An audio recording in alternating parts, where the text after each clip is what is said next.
देवाला बोलावंसं वाटतं तेव्हा देव या सृष्टी तलावर मनुष्य रूपात जन्म घेतो आणि मग त्याचं या सृष्टी तलावर वावरणं, त्याचा उपदेश, त्याचा वंचितांसाठीचा कैवार, त्याचा आचार, त्याचे विचार यातून जणू काही परमेश्वरच बोलत असतो आणि हाच मनुष्य मग देवदूत म्हटला जातो आणि अशाच युग पुरुषाला येणाऱ्या पिढ्या देवाचं रूप म्हणून आज जन्म पूजतात. असाच एक देवदूत या सृष्टी तलावर होऊन गेला.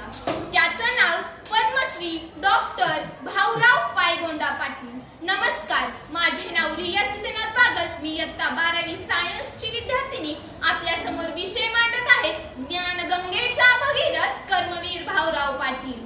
वंचितांना बसून खांद्यावर स्वतः फिरले रानोराणी, वंचितांना बसून खांद्यावर स्वतः फिरले रानोराणी, विद्यार्थ्यांची माय माऊली लक्ष्मीबाई त्यांच्या संगीनी.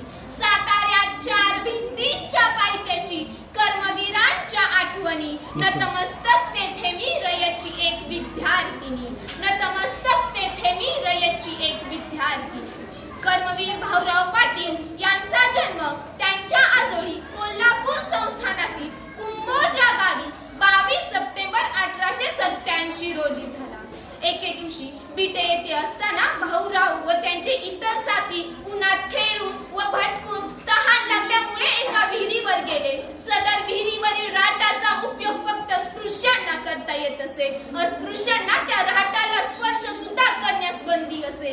हा भेदभाव व अन्याय भाऊरावांना सहन झाला नाही, म्हणून त्यांनी तो राट मोडून टाकला आणि तिथल्या स्पृश्य लोकांना ते म्हणाले, तुम्ही जर अस्पृश्यांना पाणी घेऊ देणार नसाल तर तुम्हालाही पाणी घेता येणार नाही. सामाजिक अन्याय आणि विषमता या विरुद्ध आलेली चीड भाऊरावांनी अशा प्रकारे व्यक्त केली. मुश्किलों से लड़कर जीतने वाले बाजीगर होते हैं, मुश्किलों से लड़कर जीतने वाले बाजीगर होते हैं और डरकर हारने वाले कमजोर होते हैं. जो किस्मत को बदल दे वो कर्मवीर महान होते हैं, जो किस्मत को बदल दे वो कर्मवीर महान होते हैं. अण्णा 6वीत असतानाचा हा प्रसंग आहे. अण्णा 6वीत होते तेव्हा ते नापास झाले, पण ते डगमगले नाहीत, निराश झाले नाहीत, ते हिम्मतवान होते. कारण राजर्षी छत्रपती शाहू महाराज आणि अण्णांचे शिक्षक भागर व कुलकर्णी यांना शाहू महाराज म्हणाले, भाऊ पाटलाला मार्क कमी आहेत, परंतु तो अत्यंत गुणवान आहे, तुम्ही त्याला वरच्या वर्गात पाठवा. तेव्हा कुलकर्णी मास्तरांनी काय म्हणावं? तेव्हा कुलकर्णी मास्तर म्हणाले, महाराज, भाऊ ज्या बेंचवर बसतो ती बेंच मी वरच्या वर्गात पाठवेन, परंतु भाऊ पाटलाला वरच्या वर्गात पाठवणार नाही. अरे, ज्या भाऊ पाटलाला 6वा वर्ग उत्तीर्ण होता आला नाही त्या भाऊ पाटलांनी कोट्यावधी मुलांना मोफत शिक्षण दिले आणि आज त्यांचे विद्यार्थी जगातील विविध क्षेत्रांमध्ये आहेत. सर्वसामान्य जनतेला दिला जगण्याचा आधार, सर्वसामान्य जनतेला दिला जगण्याचा आधार. स्थापून रयत शिक्षण संस्था, केला बहुजनांचा उद्धार, केला बहुजनांचा उद्धार. अण्णा प्रचंड महत्वाकांक्षी होते. नाही हा शब्द अण्णांच्या जीवन कोशात नव्हता.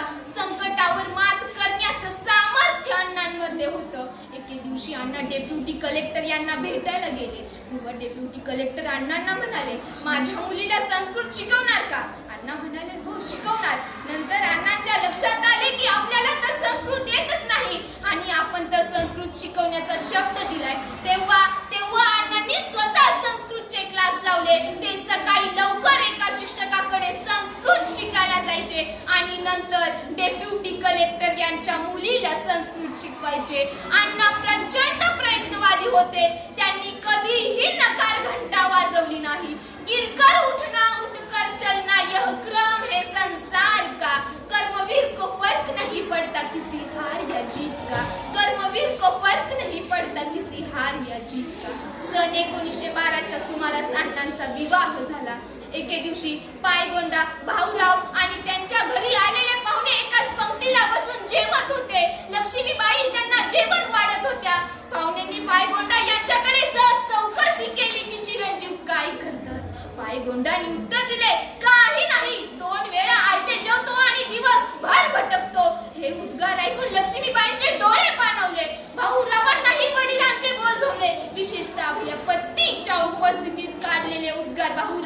जिव्हारी लागले आणि त्याच दिवशी त्यांनी घर सोडले आणि सातारा गाठला. सातारा येथे त्यांनी शिकवण्या सुरू केल्या. ते शिकवणीचे वर्ग चालवीत. गरिबांच्या मुलांना मात्र ते मोफत शिकवीत. सोडून जाती धर्माची बंधने, सोडून जाती धर्माची बंधने, बहुजनांना शिक्षण दिले. गोरगरिबांच्या जीवनाचे अण्णा तुम्हीच सोने केले. अण्णा तुम्हीच सोने केले. अण्णा आर्थिक अडचणीत असताना एक व्यापारी अण्णांना म्हणाला, मी तुम्हाला पैसे देतो, परंतु तुम्ही कॉलेजला दिलेले शिवाजी राजांचे नाव बदला आणि माझे नाव कॉलेजला द्या. तेव्हा अण्णांनी काय म्हणावं? अरे एक वेळेस मी माझ्या जन्मदात्या बापाचे नाव बदलेन, परंतु एकदा महाविद्यालयाला दिलेले मी शिवाजी राजांचे नाव कधीही बदलणार नाही. पैशावर त्यांनी कधीही निष्ठा बदलली नाही. अण्णा हे शिवप्रेमी होते. रयत हा शब्द मराठी संस्कृतीच्या जिव्हाळ्याचा शब्द आहे. मूळ अरबी भाषेतील असणाऱ्या शब्दाने मराठी भाषिकांना आकर्षित केलं आहे. रयत म्हटलं की एक आपुलकीची भावना मराठी भाषिकांच्या मनात निर्माण होते. कारण छत्रपती शिवाजी राजांनी जे राज्य निर्माण केलं त्या राज्याला रयतेचं राज्य असं म्हटलं जातं. आणि रयत म्हणजेच सर्व जनता, त्यामध्ये कोणताही भेदभाव नाही. म्हणूनच मी म्हणते रयतेमधुनी नव्या युगाचा माणूस आता घडतो आहे. वटवृक्षाच्या विशालतेचा मोहन भाला पडतो आहे. अण्णा नेहमी म्हणत की ज्योतिरावांनी मला समाज सुधारणेचा कान मंत्र दिला. विठ्ठल रामजी शिंदे यांनी अस्पृश्यता निवारणाची आणि शिक्षणाची दीक्षा दिली. छत्रपती शाहू महाराजांनी दिलेल्या स्फूर्तीवर माझा बंडखोरीचा पिंड पोचला गेला आणि महात्मा गांधीजींच्या सत्य अहिंसेच्या विचाराने मी राष्ट्रीय कार्याकडे वळलो. जो मुस्कुर रहा है उसे दर्द ने पाला होगा, जो जल रहा है उसके पाँव ने छाला होगा. बिना संघर्ष के इंसान चमक नहीं सकता. जो मिलेगा उसी दिए में तो उजाला होगा, जो मिलेगा उसी दिए में तो उजाला होगा. कमवा व शिका, स्वावलंबी शिक्षण हेच अण्णांचे धोरण होते. मनगट आणि मेंदू सक्षम करणारे शिक्षण विद्यार्थ्यांना असावे हा त्यांचा आग्रह होता. विद्यार्थ्यांबरोबर अण्णा काम करायचे. विद्यार्थ्यांबरोबर अण्णा पंक्तीला बसून जेवायचे. विद्यार्थी आजारी पडला की अण्णा स्वतः रात्रभर जागून त्या विद्यार्थ्याची सेवा करायचे. अण्णा म्हणजे जणू त्या विद्यार्थ्याची आईच. अशा लोकोत्तर युग पुरुषाचा कार्य सन्मान म्हणून भारत सरकारने 20 जानेवारी 1959 रोजी पद्मभूषण हा सन्मान दिला.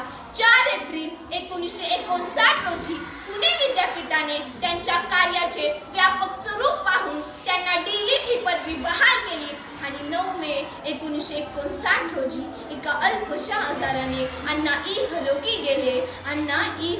गेले. शेवटी एवढेच म्हणावेसे वाटते, बहुजन समाजाच्या शिक्षणास्तव जिजवली काया, रयत शिक्षण संस्थेच्या रूपात दिली वटवृक्षाची छाया. कमवा व शिका या योजनेतून दिला स्वावलंब, समता, बंधुतेचा पाया आणि महाराष्ट्राला लाभली शिक्षण महर्षी कर्मवीरांची माया. एवढे बोलून मी माझे भाषण संपवते. जय हिंद, जय कर्मवीर.